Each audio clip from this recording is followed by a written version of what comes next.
أنا عندي 45 سنة، جوزي بقاله أكتر من 10 سنين شغال برا مصر ومعايا منه بنت واحدة وخلاص هي على وش الجواز، بس اللي خطيبها عمل معايا اللي ما كنتش أتخيله إنه يحصل معايا في يوم من الأيام. أهلا بيكم يا أحلى متابعين في قناتكم أليشا ستورز. النهاردة هقدم لكم أقوى القصص، علشان كده يا حبايبي ما تنسوش تشتركوا في القناة وتفعلوا زر الجرس علشان يوصلكم كل جديد.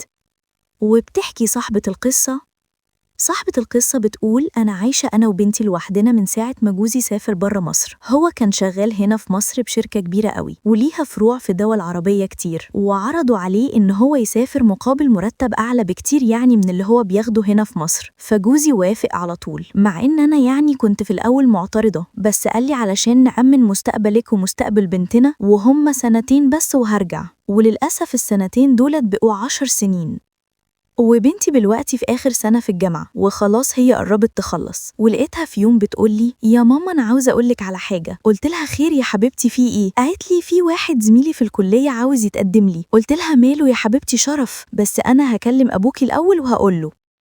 ورحت متصله بجوزي وحكيت له على الموضوع. راح قايل لي: ازاي، ما انتي عارفة انا مش بنزل اجازات خالص، وصعب ان انا اسافر وارجع تاني. اتفقي مع الولد يجي هو واهله، وانا هكون معاكم واتابع الموضوع على الموبايل ونتكلم فيديو زي ما بكلمكم كل مرة. قلت له: خلاص ماشي.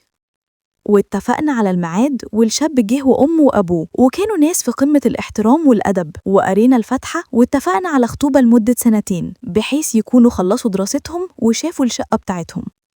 وبعد شهر من الخطوبة لقيت بنتي جاية بتقولي إن خطيبي عاوزنا نخرج أنا وهو بالليل، وقال استأذني من ماما وكده. قلت لها: لا، مش هينفع تخرجوا لوحدكم، هو انتوا كده أصلا بتشوفوا بعض في الجامعة؟ قالت لي: يا ماما الجامعة حاجة، وإننا نخرج نروح أي مكان تاني جديد حاجة تانية خالص. قلت لها: بصي يا بنتي، أنا مش هقدر أقولك ولا لأ، لكن اسألي أبوكي الأول. ولما سألت أبوها فعلا رفض وقال لها: عيب إنك تخرجي معاه. فحسيت إن بنتي زعلت قوي واتضايقت، وقلت لها ساعتها: ما تزعليش، ولو عايزين تقعدوا مع بعض يبقى يجي يقعد معاكي هنا قدام عينيا. قالت لي: يعني انتي ما عندكيش أي مشاكل يا ماما إن هو يجي يقعد عندنا هنا؟ قلت لها: لا بالعكس، خليه يجيلنا براحته. وأول مرة جه البيت كان جايب لبنتي شوكولاتة كبيرة قوي، وجايب لي أنا كمان واحدة زيها، وبقى كل ما بيجيب لبنتي حاجة لازم يجيب لي زيها، كأنه خاطبنا إحنا الاتنين. لحد ما في يوم كلمته وقلت له: يا حبيبي، انت ليه بتكلف نفسك وتجيب معاك هديتين وانت جاي؟ ما كفاية عليك بنتي بس. راح قال لي: انتوا الاتنين واحد يا ماما. بصراحة أول ما قال لي يا ماما حسيت إن أنا اتضايقت، وقلت له: ماما إيه؟ هو انت فاكرني كبيرة قوي للدرجة دي؟ قال لي: لا خالص يا طنط، حقك عليا. قلت له: لا طنط برضو، خلاص ماشي. المهم إن أنا ارتحت له، إن هو شاب طيب وحنين قوي، وبصراحة كنت فرحانة لبنتي قوي. وبقى كل 2 أو 3 يبعتلي على الواتس ويطمن عليا ويقولي كلام حلو قوي ما سمعتوش من سنين أبدا، زي مثلا يقولي: ازيك يا قمر، عاملة ايه؟ وحشني الأكل بتاعك، وإن شاء الله هجيلكم قريب علشان أشوفك. بقيت كل يوم أستنى رسايله ليا وكلامه معايا، لدرجة إني حسيت إن هو بيوحشني. معرفش الإحساس ده جالي إزاي، بس هو ده اللي حصل.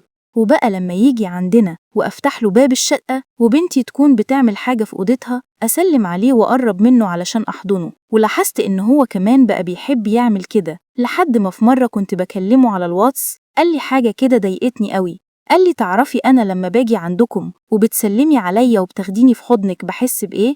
بحس إن أنا في بيتنا بالظبط، وإن حضنك زي حضن ماما بالظبط. فرحت ساعتها خدت عهد على نفسي إني أخليه يشوفني واحدة مختلفة خالص، وبدأت أعمل شعري. وأصلاً هو ما كانش بيشوفني لما بيجي إلا وأنا لابسة طرحة. رحت قلعتها وبدأت أهتم بنفسي وأعمل رجيم، وتقريباً بقيت رفيعة زي بنتي بالظبط. هو بقى كل مرة بيجي يشوفني بشعري وبجسمي المشدود، لحد لما لقيته بيقولي: أنا بفكر أعمل حاجة كده، بس ممكن الحاجة دي تضايقك. قلت له: هي إيه؟ قال لي: أنا ممكن أفركش الخطوبة وأخطبك انتي بصراحة كل يوم بتبقي أحلى من الأول. قلت له: هتخطبني واحدة قد مامتك؟ قال لي: لا ماما إيه، بقى انتي بقيتي حاجة تانية خالص. وأنا بصراحة بقيت أتضايق قوي لما لاقيه يقعد مع بنتي فترة طويلة. بدأت أحس بغيره من ناحيتها، وبقيت أتمنى إنه يقعد معايا زي ما بيقعد معاها. حسيت إني حبيته، كأني رجعت لسن المراهقة تاني، وحس إن أنا متعلقة بيه ونفسي أشوفه كل شوية وأكلمه. وبقى كل ما يجي عندنا بقيت أتعمد أخلي بنتي تنزل تجيب أي حاجة قبل ما هو يجي أو تعمل أي حاجة في أوضتها علشان أنا اللي أفتح له وأسلم عليه واخده في حضني. وبما إنه يعني ما بيعملش كده مع بنتي ومش بيحضنها، حسيت إن هو حابب يكون في حضني أنا. ولما كنت حضناه قال لي: تعرفي لو بنتك ما كانتش هتقول حاجة كنت فضلت في حضنك اليوم كله؟ في الفترة دي كنت بكلم جوزي ولقيته صدمني صدمة عمري لما عرفت إن هو اتجوز هناك، واتحجج بإن هو يعني قاعد لوحده واتجوز واحدة تانية بس علشان تخدمه وتشوف طلباته. حسيت ساعتها إني اتكسرت جامد وقلت في بالي: والله اللي أنا بعمله دوت حلال فيك. وقلت إن أنا هعمل أي حاجة تضايقه وأحس بيها إني أنا يعني كأني بنتقم منه بعد ما اتجوز عليا. ومن هنا بدأت علاقتي أنا وخطيب بنتي تتغير خالص، وحسيت إن هو كمان بيحبني وبيحب يكون قريب مني، بس أنا حبيت أتأكد الأول من كده. ورحت بعتله رسالة على الواتس وقلت: عاوز أسألك سؤال. قال لي: اتفضلي. قلت له: أنا تقريبا سلمت عليك وحضنتك حوالي 6 مرات، اشمعنى في آخر مرة قلتيلي لو بنتك ما كانتش هتقول حاجة كنت فضلت في حضنك اليوم كله؟ قال لي: أنا خايفة أتكلم وأقولك حاجة وفي الآخر تفسخي الخطوبة. قلت له: لا ما تقلقش، أنا عاوزاك تقولي كل حاجة جواك وتقولي أنت حاسس بإيه من ناحيتي، ولما بتكون في حضني بتحس بإيه. قال لي: بصي أنا تقريبا بقيت أجيلكم البيت علشانك أنتي. قلت له: إزاي علشاني أنا؟ طب إزاي؟ قال لي: بقيت أحب أشوفك، وبصراحة بقيت أحب أسلم عليكي قوي، وبحب أخدك في حضني قوي على فكرة.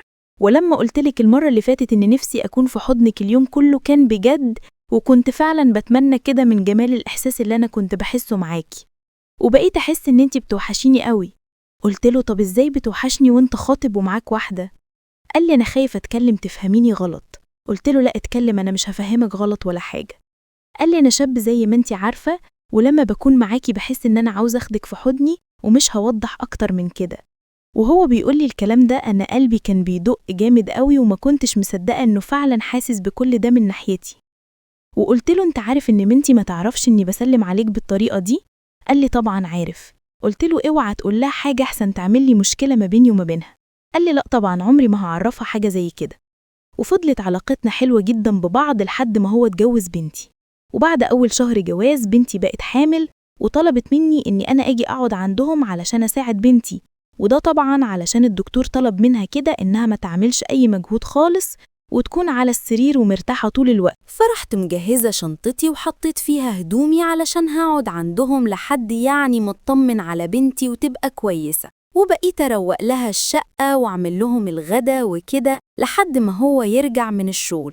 كان بيرجع حوالي 7 بالليل، وطبعا هو في فترة الحمل دي كلها ولما كنت موجودة معاهم ما كانش بينام في أوضة النوم بتاعته خالص، وكان بينام بره. وساعتها قلت له: هو أنت ليه مش بتنام جنبها؟ قال: يعني علشان لو أنت حابة تدخلي تنامي جنبها ولا حاجة. قلت له: لا أنا بحب أنام بره. قال لي: هو أنا كمان ما بحبش جو أوضة النوم ده خالص، وكمان علشان هي تنام براحتها. وبنتي بقت معظم الوقت نايمة على السرير وأنا وجوزها بنكون بره، لحد ما كنا قاعدين أنا وهو بنتكلم وبقوله: فاكر لما كنت بتيجي البيت عندنا؟ راح قال لي ساعتها: هي دي أيام تتنسي؟ قلت له: طيب إيه أكتر حاجة أنت فاكرها؟ قال لي: أنت طبعا، ولما كنت بتسلمي عليا بشوق كنت بحس إننا أهم واحد في الدنيا. قلت له: أنت فعلا أهم واحد في الدنيا. قلت له: طيب تعرف إن حضن؟ قال لي: وانتي كمان وحشاني قوي. قلت له: طيب روح بص عليها كده وشوفها نامت ولا لأ. راح بص عليها ورجع قال لي: دي نامت وراحت في 7 نومة. رحت قايمة وداخلين أنا وهو واخدني for many seconds. قال لي: what's that؟ بس المرة دي طولنا قوي في الحضن لحد ما حسيت إن من كتر ما هو كان وحشني لحد ما حسيت إن جسمي سخن، وهو بقى كل شوية يروح أوضة النوم يبص عليها ويشوفها نايمة ولا لأ ويرجع لي تاني ونكمل. لقيته بيقولي: انت غير بنتك خالص. قلت له: ازاي؟ قال لي: بنتك بحس إنها هادية خالص كده وأنا معاها، وأنا ما بحبش الجو ده، ما بحبش النوع ده، إنما انت مختلفة خالص عنها. وفضلنا طول الليلة مقضيينها كده أحضان، وبقينا نعمل مع بعض كده كل يوم وبنتي نايمة. وهو كان أطول مني وكان مهتم بجسمه جدا، فكان بيخليني زي حتة الملبن كده في إيده، وفعلا ما بكونش قادرة عليه خالص. ولما حطيت إيدي عليه ما كنتش مصدقة حاجة خالص، وبقيت أتمنى لأني كنت هتجنن عليه ونفسي إننا أجربه، بس في نفس الوقت خايفة من البنت تصحى، خايفة يعني تصحى في أي وقت وتشوفنا وإحنا كده. اتفقنا إن هو ياخد يوم أجازة من الشغل، وأنا أقول لبنتي إن أنا هروح أجيب شوية حاجات من شقتي وكده، وبدل يعني ما هو يروح الشغل بتاعه لأ يروح على الشقة بتاعتي. وفعلا بقينا نتقابل في شقتي، وما كنتش متخيلة إن هو جامد بالطريقة دي. وبما إني يعني واحدة محرومة من الحاجات دي بقالي 10 سنين، حسيت إن أول مرة في حياتي أحس بيه، خصوصا منه لأنه كان بيتعامل معايا بقوة وشدة قوي. كنت بحس إن أنا خلاص هصوت، بس كان بيحط إيده على بقي ويكمل عليا، لأني فعلا مش قادرة استحمل من غير راجل أو أعيش كل السنين دي من غير راجل. ولما بقعد مع نفسي وأقول أنا بعمل في نفسي كده ليه؟ وإيه اللي أنا بعمله ده؟ وليه مش مع أي واحد تاني؟ فكنت بقول لنفسي إن هو ده الراجل الوحيد اللي دخل بيتنا. يعني بعد ما جوزي سافر وحبيت حنيته عليا قوي، والموضوع بدأ بإعجاب وحب يعني في الأول، لحد ما بقيت أحتاجه وما بقاش أستغنى عنه أبداً.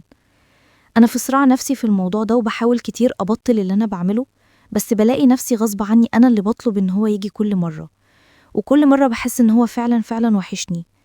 أنا حاسة إن إحنا فعلا متجوزين، لأنه تقريبا بيجيلي دلوقتي كل يوم وبيقعد معايا 2-3 وبعد ما بنخلص بيروح على بيته. وفعلا الحرمان أوحش حاجة ممكن الواحدة تعيشها في الدنيا، وهي اللي خلتني أوصل للمرحلة اللي أنا فيها دي. وأنا مش بلوم جوز بنتي، ما بلوموش في أي حاجة، لأني أنا اللي خليته يعمل معايا كده. وأنا كنت عارفة إن هو مش هيقدر يقاوم الحاجات اللي أنا بعملها معاه، لأنه أول مرة يشوفها ويحس بيها في حياته، وده اللي خلاه متعوق بيا كده وحابب الموضوع ده معايا، لدرجة إنه بقى هو اللي بيتصل بيا علشان يقولي هاجي إمتى، من كتر ما هو بقى متعلق بيا. أنا مش عارفة العلاقة دي آخرتها إيه، وتعبانة جدا، تعبانة من اللي أنا بعمله ده، وفعلا غصب عني بجد بعد ما حاولت كتير إن أنا أبطل معاه، بس فعلا مش قادرة. أرجوكم ساعدوني بدون تجريح، لأننا بشر وبنغلط، وأنا كمان مش مستحملة. فياريت اللي عنده نصيحة ليا يخليني أبطل اللي بعمله ده، ياريت يقولي إزاي أبطل، وإزاي إن أنا أرتاح نفسيا بعد ما أبطل ومرجعش تاني أعمل كده. المهم كانت معكم أليشا ستوريز، دمتم في أمان الله وحفظه، مع السلامة.